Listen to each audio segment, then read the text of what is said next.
अब हम देखते हैं प्रायद्वीपीय भारत की नदी जिसका जो अपवाह है वो पश्चिम की तरफ है और भ्रंश घाटी से होकर बहती है। इसके पहले हमने ये चर्चा की नर्मदा नदी पर। अब दूसरी नदी जो है जिसका ढाल पश्चिम की तरफ होने के कारण ये पश्चिम की तरफ प्रवाहित होकर अरब सागर में गिरती है और वो है तापी नदी। तो तापी नदी बेसिन के बारे में यदि हम देखें, ताप्ती नदी की जो उत्पत्ति है वो मध्य प्रदेश राज्य के बैतूल जिले के सतपुड़ा रेंज में, ये सतपुड़ा रेंज वहाँ पर मुल्ताई नामक स्थान है बैतूल जिले में, वहाँ पर सतपुड़ा श्रेणी से इसकी उत्पत्ति होती है। और अपनी उत्पत्ति स्थान से लेकर जहाँ वो ज्वारनद मुँह बनाती है, जहाँ पर वो अरब सागर से मिलती है, वहाँ तक इसकी कुल लंबाई जो है वो 724 किलोमीटर है। और तापी नदी का कुल अपवाह क्षेत्र, मतलब तापी नदी और उसके साथ उसकी सहायक नदियाँ, जो छोटी बड़ी सहायक नदियाँ मिलती है, इन सबको मिलाकर जो उसका कुल अपवाह क्षेत्र है या जल ग्रहण क्षेत्र हम कहें, वो 65,145 वर्ग किलोमीटर में फैला हुआ है।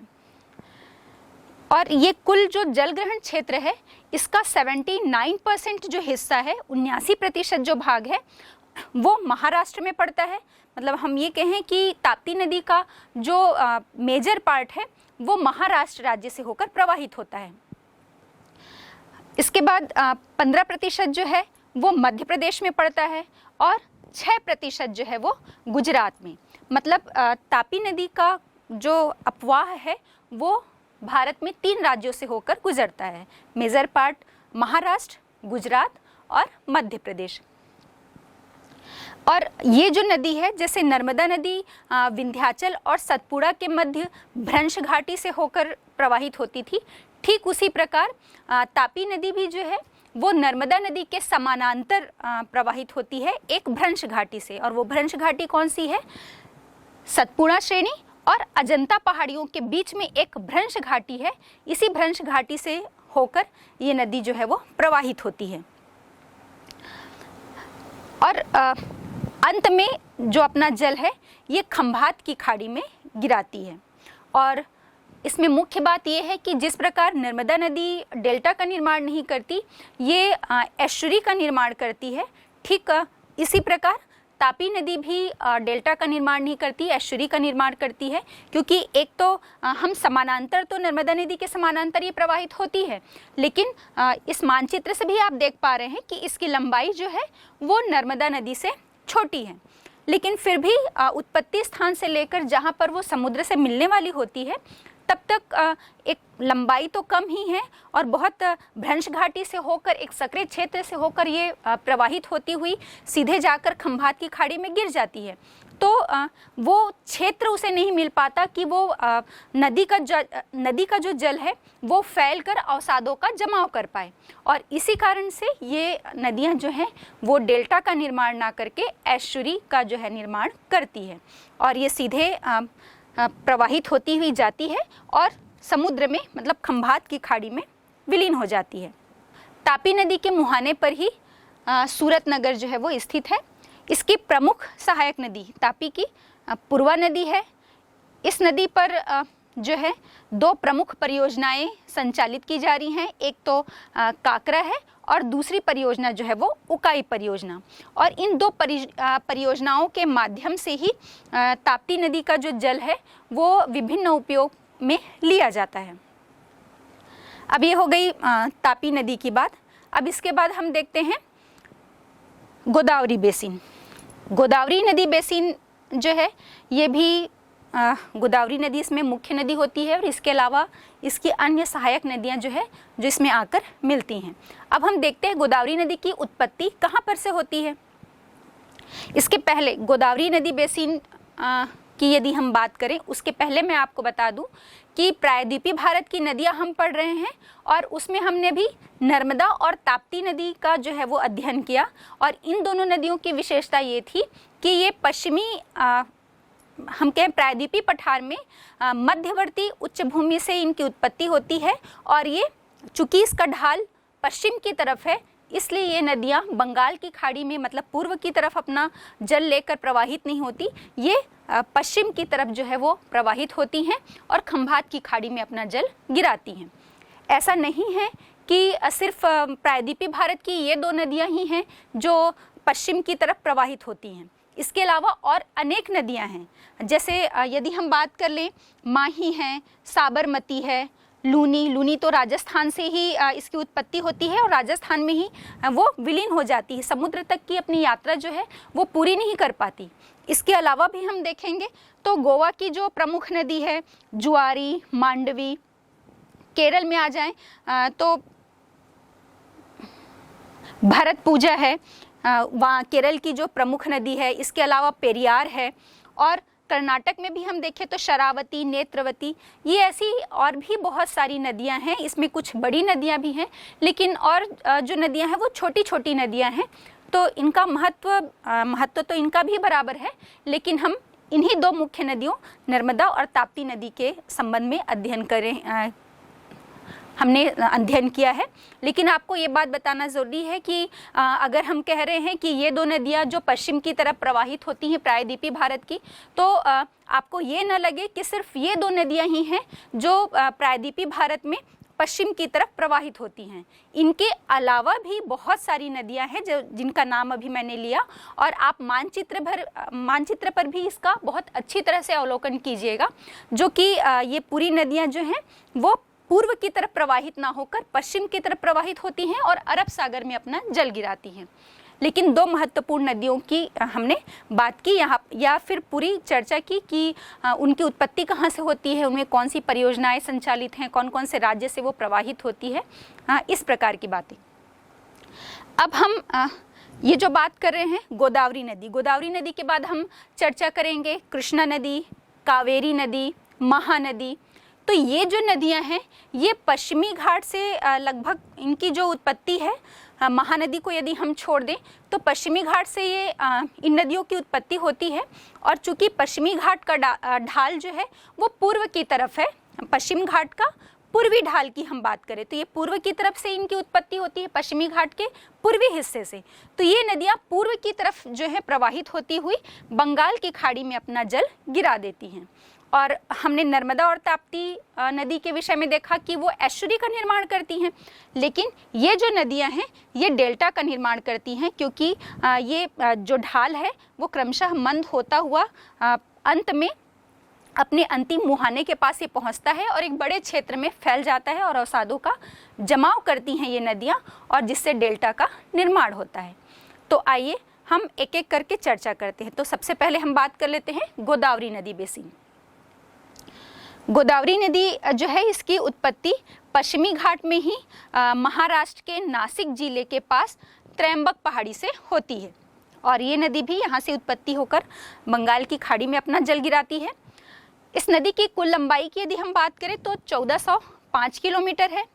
ये प्रायद्वीपीय भारत की सबसे लंबी नदी है। बच्चों, अब यहाँ पर मैं आपको एक बात और रिवाइज करा दूँ। जब हमने नर्मदा नदी के विषय में पढ़ा था तो हमने उसमें भी देखा था कि ये प्रायद्वीपीय भारत की बड़ी नदी, तो आपको कन्फ्यूज़न हो रहा होगा कि गोदावरी नदी है या नर्मदा नदी। तो यहाँ पर मैं आपको क्लियर कर देना चाहूँगी कि जब हमने नर्मदा नदी के विषय में पढ़ा था तो मैंने आपको बताया था प्रायद्वीपीय भारत की पश्चिम की तरफ प्रवाहित होने वाली नदियों में, वो नदियाँ प्रायद्वीपीय भारत में अभी हम जो देखेंगे वो सारी नदियाँ पूर्व की तरफ प्रवाहित होंगी, लेकिन जो पश्चिम की तरफ जितनी भी नदियाँ प्रायद्वीपीय भारत की प्रवाहित होती हैं और अरब सागर में गिरती हैं, उन नदियों में सबसे लंबी नदी जो थी वो नर्मदा नदी है। लेकिन जब हम पूरे प्रायद्वीपीय भारत में बात करें तो उसमें सबसे लंबी नदी जो है वो गोदावरी नदी है, और इसका जल ग्रहण क्षेत्र जो है वो 3,13,812 वर्ग किलोमीटर है। और ये जितना भी इसका जल ग्रहण क्षेत्र है वो ये पूरे जल ग्रहण या जल अपवाह क्षेत्र का भी अलग अलग राज्यों में ये फैला हुआ है, जिसमें से हम देखेंगे 48.6% जो है वो महाराष्ट्र में है, 18.8% तेलंगाना में, 16.9% जो है वो छत्तीसगढ़ में, और 10% जो है मध्य प्रदेश में, 5.7% जो है ओडिशा में, और 4.5% आंध्र प्रदेश और 1.4% जो है वो कर्नाटक में। बच्चों, अभी मैंने कहा कि छत्तीसगढ़ से भी इस नदी का अपवाह है, तो आपको ध्यान में आना चाहिए कि हमारे छत्तीसगढ़ के दक्षिणी भाग का या दक्षिणी हिस्से का जो प्रमुख अपवाह तंत्र इंद्रावती नदी बेसिन या इंद्रावती अपवाह तंत्र जिसे हम कहते हैं, तो इंद्रावती नदी जो है वो गोदावरी की प्रमुख सहायक नदी है, जिसके माध्यम से हम कह रहे हैं कि वो पूरा अपवाह क्षेत्र हमारे छत्तीसगढ़ के अंतर्गत भी आता है। अब गोदावरी नदी की जो प्रमुख सहायक नदियों की हम बात करें तो हम इसमें देखेंगे उत्तर की ओर से मिलने वाली जो इसकी सहायक नदियां हैं वो इंद्रावती है, प्राणहिता है, पूर्णा, दूधना, वेनगंगा और पेनगंगा, ये उत्तर की तरफ से मिलने वाली प्रमुख सहायक नदियां। अब जब हम दक्षिण की तरफ बात करें या दक्षिणी हिस्से में, तो हम देखेंगे दक्षिणी सहायक नदियों में सबसे प्रमुख जो नदी है वो मंजीरा नदी, जो दक्षिण की तरफ से आकर गोदावरी नदी में मिलती है। इसका जो निचला हिस्सा है, गोदावरी नदी का जो निचला हिस्सा मतलब जो उसका डेल्टा तरफ वाला हिस्सा है वो बाढ़ग्रस्त क्षेत्र होता है, मतलब अक्सर इसे बाढ़ का सामना करना पड़ता है। और इसी भाग में जो नदी का यही भाग जो है वो नाव्य योग्य है, नावें चलाने के योग्य है। और इसके साथ ही हम देखेंगे कि इस नदी पर अनेक जल विद्युत परियोजनाओं का भी निर्माण किया गया है। बच्चों, जो इसकी लंबाई हम कहें और उम्र, एज जो है, मतलब उत्पत्ति, कब इसकी उत्पत्ति हुई थी तब से लेकर आप अभी तक यदि हम बात करें, मतलब ये नदी अपनी किस अवस्था में पहुंची है। ऐसे तो प्रायद्वीपीय भारत की सभी नदियां हमने देखा था कि अपनी मैच्योर स्टेज में पहुंच गई है, आधार तल को प्राप्त कर चुकी हैं। तो लंबाई के आधार पर, मतलब इसकी जो लेंथ है, और आकार, मतलब जो इसका जितना जल ग्रहण क्षेत्र है, इन सब के कारण जो है या इन सब के आधार पर गोदावरी नदी को दक्षिण की गंगा या बूढ़ी गंगा के नाम से जाना जाता है।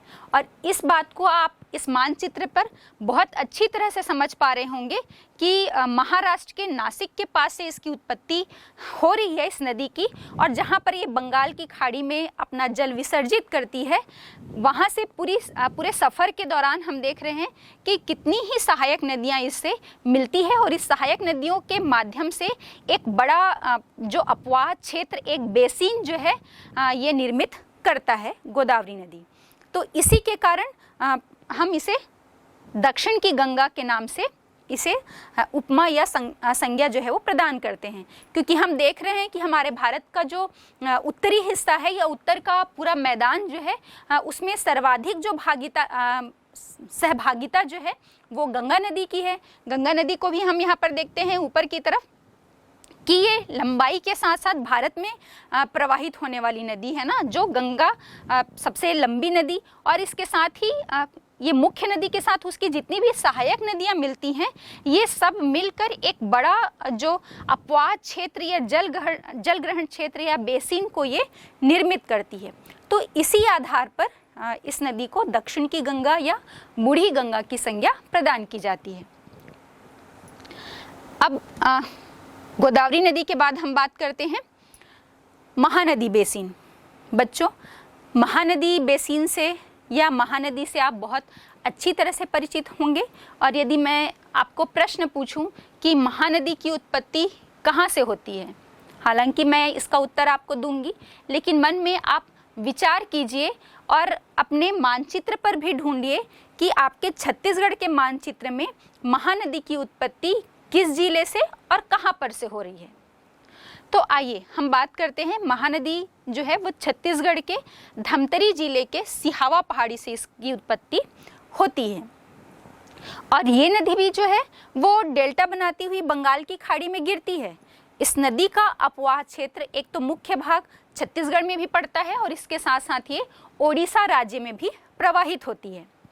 पहले महानदी जो है प्रवाहित होती हुई छत्तीसगढ़ से प्रवाहित होती है और संबलपुर में ओडिशा राज्य में ये प्रवेश करती है, और इसके बाद फिर आगे बढ़ती है, उड़ीसा राज्य में ही प्रवाहित होती हुई ये कटक के बाद, कटक के समीप ही ये डेल्टा बनाती हुई बंगाल की खाड़ी में मिल जाती है। यदि हम इस नदी की कुल लंबाई की बात करें तो इस नदी की जो कुल लंबाई है वो 851 किलोमीटर है। कुल लंबाई मतलब जहाँ पर से इसकी उत्पत्ति हो रही है वहाँ से लेकर इसके मुहाने, मतलब जहाँ पर ये समुद्र में अपना जल विसर्जित करती है। लेकिन छत्तीसगढ़ में देखें कि छत्तीसगढ़ में कितनी लंबाई है इसकी, तो जितने जिलों से ये होकर गुजरती है, उत्पत्ति से लेकर जितने जिलों जहाँ पर वो उड़ीसा की सीमा से लगती है उसके पहले तक छत्तीसगढ़ में इस नदी की कुल लंबाई जो है वो 286 किलोमीटर है। इस नदी का जो कुल जल प्रवाह क्षेत्र, जल ग्रहण क्षेत्र की यदि हम बात करें तो हम देखते हैं 1,41,589 वर्ग किलोमीटर इसका कुल अपवाह क्षेत्र है। इस नदी को प्राचीन ग्रंथों में भी हम जो है इस नदी का वर्णन सुनते हैं। तो प्राचीन समय से ही, चाहे वो रामायण काल हो या महाभारत कालीन हो, सतयुग हो, ये सबसे हम इसका वर्णन सुनते आ रहे हैं और हमारे धार्मिक ग्रंथों में ये इसका वर्णन मिलता है। तो इसके प्राचीन नाम जो हैं, जो अभी महानदी कलयुग में ये प्रचलित है, और इसके पहले जो प्राचीन समय में इस नदी को चित्रोत्पला, कनकनंदिनी, महानंदा और नीलोत्पला आदि नामों से भी जाना जाता था। महानदी जो है वो हमारे छत्तीसगढ़ की जीवन रेखा हम कह सकते हैं या जीवनदायिनी नदी है। और क्यों? आप देख पा रहे हैं इस मानचित्र पर छत्तीसगढ़ का जो पूरा मध्य क्षेत्र है, या हम जिसे महानदी बेसिन या छत्तीसगढ़ का मैदान कहते हैं, ये छत्तीसगढ़ का मैदान ही जो है, मध्यवर्ती मैदान, ये महानदी और उसकी सहायक नदियों के द्वारा, उनके द्वारा लाए गए अवसाद के जमाव से ही निर्मित है। तो चूंकि ये पूरा बेसिन वाला क्षेत्र है, जलोढ़ मिट्टियों का जमाव है यहाँ पर, तो इसी कारण से ये पूरे छत्तीसगढ़ में एक उपजाऊ मिट्टी का क्षेत्र है, उपजाऊ मैदान है, और जहाँ पर कि धान की खेती पूरे छत्तीसगढ़ में, छत्तीसगढ़ के मैदानी क्षेत्र में जो है धान की खेती बहुत अच्छी मात्रा में होती है, एक अच्छी उपज जो है यहाँ पर होती है। और वो इसी कारण से महानदी इसके लिए जो है एक हम कह सकते हैं कि इसीलिए हम इसे जीवनदायिनी कह रहे हैं, क्योंकि ये पूरे उपजाऊ मैदान का निर्माण ही महानदी और उसकी सहायक नदियों के द्वारा किया गया है। और इतनी मात्रा में जो है वो धान का उत्पादन होता है। इसी कारण से प्राचीन समय से ही हम देखेंगे कि इस महानदी बेसिन को या छत्तीसगढ़ के मैदान को धान का कटोरा के नाम से पुकारा जाता है। अब हम देखते हैं कि छत्तीसगढ़ जो है, छत्तीसगढ़ में इस नदी पर अनेक परियोजनाएं जो हैं वो संचालित की जा रही हैं, और जिसके माध्यम से इन परियोजनाओं के संचालन के माध्यम से ही महानदी का जो जल है वो विभिन्न उपयोग में लाया जाता है। चाहे हम सिंचाई की बात करें या जल विद्युत उत्पादन के संदर्भ में अलग अलग उपयोग में लिया जाता है, जिसमें प्रमुख परियोजना जो है वो रविशंकर सागर परियोजना, जिसे हम गंगरेल बांध या गंगरेल डैम भी कहते हैं, इसी को अब रविशंकर सागर परियोजना के नाम से जाना जाता है। इसके अलावा भी हम देखेंगे रुद्री पिकअप वियर है, सिकासार परियोजना है, और मोंगरा बैराज परियोजना, ऐसी बहुत सारी परियोजनाएं जो हैं वो इस महानदी पर संचालित हैं, और जिसके माध्यम से अभी हमने कहा ना कि सिंचाई के लिए या उत्पादन के लिए या इसी के माध्यम से यहाँ पर मत्स्य पालन का भी विकास जो है वो किया गया है।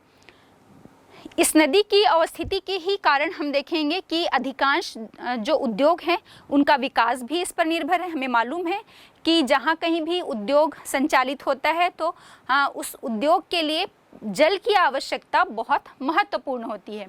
तो जहाँ पर भी जल के सोर्स होंगे तो कृषि के साथ साथ उद्योगों का भी विकास जो है वो क्षेत्र करता है।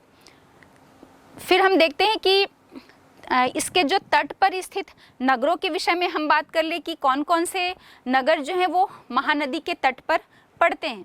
तो आपको मालूम होना चाहिए, धमतरी है धमतरी जहाँ से इस नदी की उत्पत्ति ही हो रही है। इसके बाद कांकेर है, बलौदा बाजार है, महासमुंद, रायपुर, जांजगीर चांपा, रायगढ़ और गरियाबंद, ये सभी नगर जो हैं ये महानदी के तट पर स्थित हैं।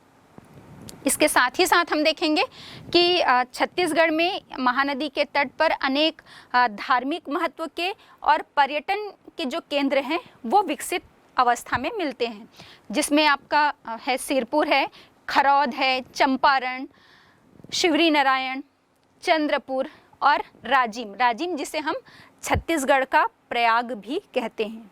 तो ये महानदी, पैरी और सोंढूर, 3 नदियों का संगम जो है यहाँ राजिम में होता है, जिसके कारण हम इसे राजिम का प्रयाग जिसके कारण हम इसे छत्तीसगढ़ का प्रयाग कहते हैं।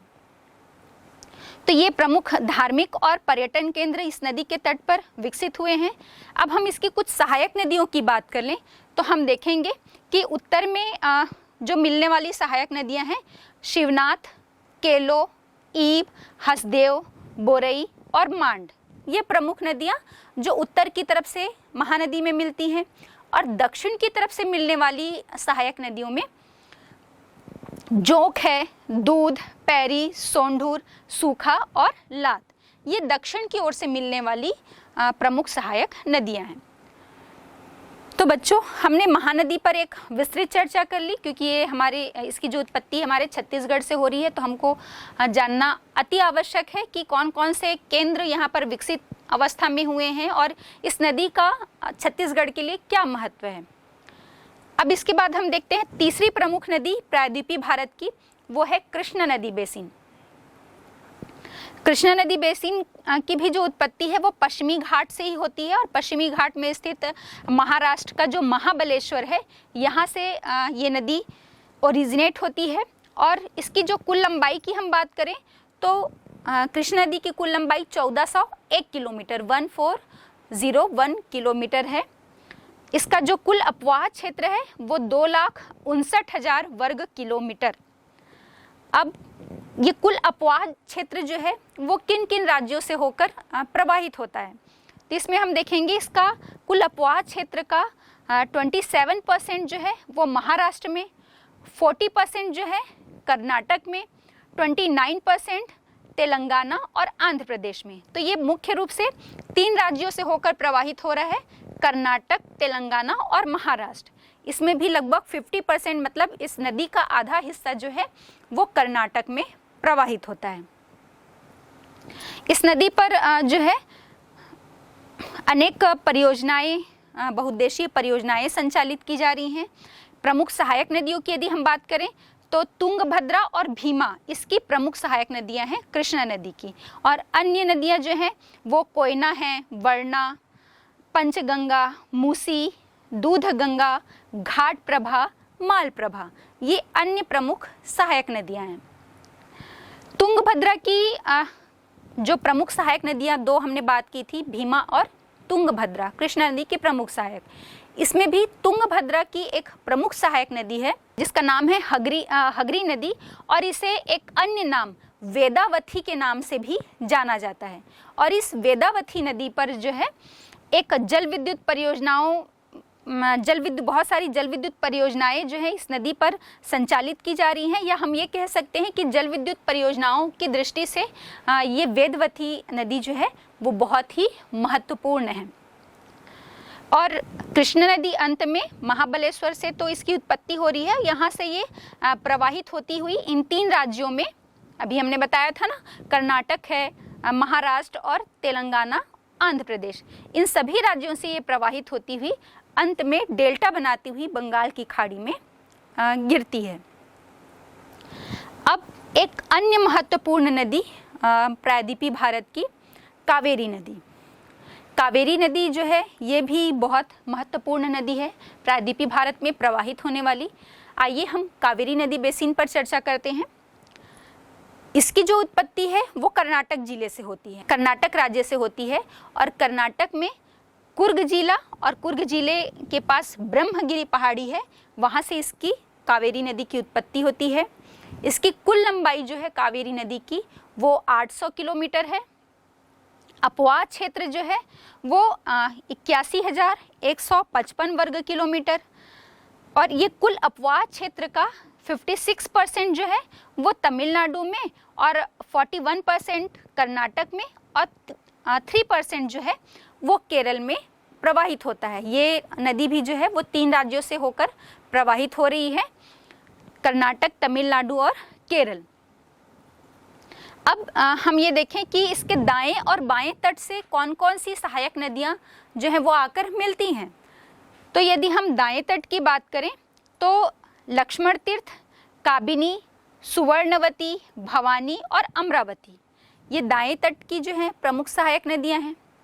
अब बाएं तट की बात करेंगे तो हेरगी, हेमावती, लोकापावनी, शिमसा और अक्रामती, ये जो है वो बाएं तट वाली बाएं ओर की प्रमुख सहायक नदियां हैं कावेरी नदी की। इस नदी पर हम कह सकते हैं कि एक बड़ा जलप्रपात, जो भारत का दूसरा सबसे बड़ा जलप्रपात है, शिव समुद्रम जलप्रपात, इसी नदी पर निर्माण किया गया है। एक बहुउद्देशीय परियोजना है जिसके माध्यम से जल विद्युत, सिंचाई आदि के लिए उद्देश्य से यहाँ पर परियोजना का निर्माण किया गया है।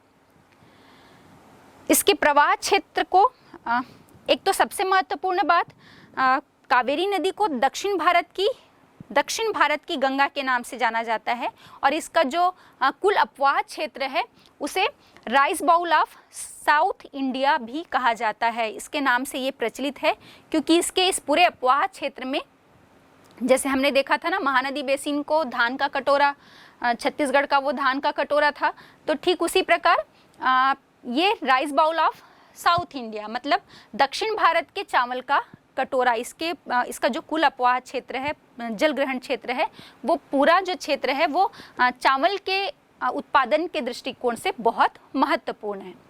और इसमें एक सबसे महत्वपूर्ण बात, हमने भी पहले थोड़ी देर पहले चर्चा की थी कि जो हिमालयी नदियां हैं वो सदावाहिनी होती है, मतलब वर्ष भर उनमें जल रहता है, और प्रायद्वीपीय भारत की जो नदियां हैं वो मौसमी नदियां होती हैं, मतलब ये नदियां जो हैं वो ग्रीष्म काल में इनका जल सूख जाता है। लेकिन कावेरी नदी पूरे प्रायद्वीपीय भारत में प्रवाहित होने वाली ऐसी नदी है जिसमें वर्ष भर जल रहता है। और वो किस कारण से? क्योंकि हम देखते हैं कि जो दक्षिण पश्चिम मानसून आता है तो कर्नाटक में इसका सर्वाधिक प्रभाव रहता है, और इसकी उत्पत्ति ही हम देख रहे हैं कि कर्नाटक के कुर्ग जिले से है। तो बारिश के मौसम में या दक्षिण पश्चिम मानसून के समय जो इसका उत्तरी हिस्सा है, उत्तरी जल ग्रहण क्षेत्र है, ऊपरी जल ग्रहण क्षेत्र, उसे दक्षिण पश्चिम मानसून से जल की मात्रा प्राप्त होती है, और जो उसका निचला जल ग्रहण क्षेत्र है कावेरी नदी का, उसे उत्तर पूर्वी मानसून से जल की प्राप्ति होती है। उत्तर पूर्वी मानसून या लौटते हुए मानसून से हमें पता है कि तमिलनाडु के जितने भी पहाड़ी इलाके हैं, तटीय इलाके हैं, वहाँ पर वर्षा होती है। तो इसका निचला जल ग्रहण क्षेत्र जो है वो उत्तर पूर्वी मानसून से जल प्राप्त करता है। तो इस प्रकार से कावेरी नदी एक ऐसी नदी है प्रायद्वीपीय भारत की जो वर्ष भर जिसमें जल जो है बना रहता है, जल की आपूर्ति होती है।